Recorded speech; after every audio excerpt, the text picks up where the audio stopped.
Hello, today in front of me I have Xiaomi Redmi Note 11 Pro Plus smartphone, and in this video I would like to show you the top 5 tips for this device. So let's go ahead and start. The first tip is the fact that you can set your fingerprint as an unlock method on the smartphone. So let's go ahead and open up the settings. Here, go for the security category. So let me go ahead and find it. Here it is. Over here we have the fingerprint unlock, which we will enroll right now. Prior to setting any biometrical screen lock method, it is required that you have the backup unlock method as well from the list of pattern, PIN or password. I'll go with pattern myself.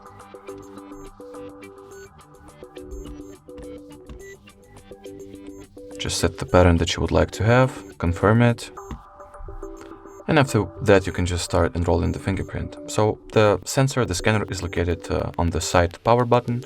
So all you gotta do in order for the fingerprint screen lock to be enrolled is to gradually lay and lift your finger onto the scanner, just like so. Make sure to each time slightly rotate the finger so the entire surface of your fingerprint will be successfully and correctly scanned.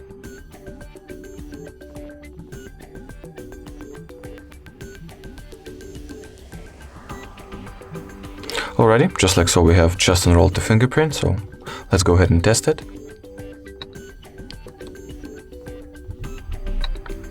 Alrighty, as you can see it works just fine.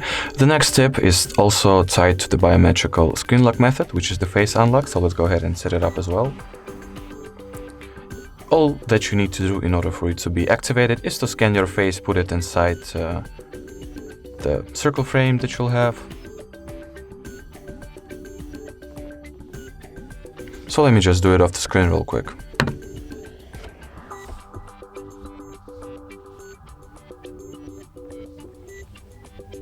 Alrighty, once your face gets scanned, you can start using it as the unlock method. So as you can see, once I align the selfie camera with my face, according to this icon on the top part of my display, which turns to, a check icon, a checkbox in a circle, or should I say the check circle. That basically means that the face recognition works just fine. The next tip that we would like to show you in this video is the fact that you can change the screen refresh rate of your device and switch it between 60 Hz and 120 Hz. So let's go ahead and open up the display category. In here we'll expand the refresh rate section. And as I've said, there are two values to choose from. So with 60 Hz you get the better and longer battery life. So your phone can run significantly longer on a single battery charge, or if you, like myself, go for the 120 Hz value, you'll get significantly smoother and better overall animations, just like so. There are previews, so you can very visually see the difference between those two values.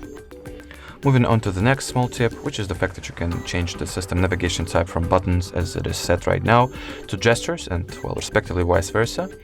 So here you want to head straight for the home screen category, and in here we have the system navigation section. Once we open it, we have two values to choose from.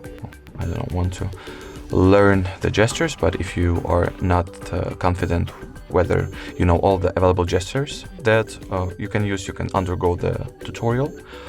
And in here, as you can see, at the bottom part of our screen, at the bottom part of our display, the digital buttons has disappeared. And now we can navigate through our system, through our smartphone with gestures. Just like so.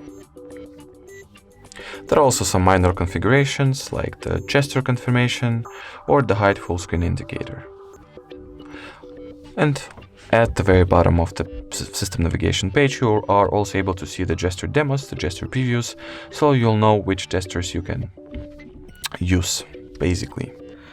And the final tip, the final feature that we were to show you is the fact that you can extend the random access memory of your device by the means of the general internal storage. So if you want to do that, you want to open up the settings once again, go for the additional settings section, and in here, already, let me get back real quick, almost at the very bottom part of this page, you have the memory extension section, and in here, all that you need to do in order to expand your random access memory, or RAM for short, by exactly 2 GB, you gotta just turn on this toggle and get your device rebooted. And once we will reboot our device, the random access memory, the RAM on this smartphone, will be increased exactly by 2 GB. So let me just wait until the phone gets restarted and show you the specs.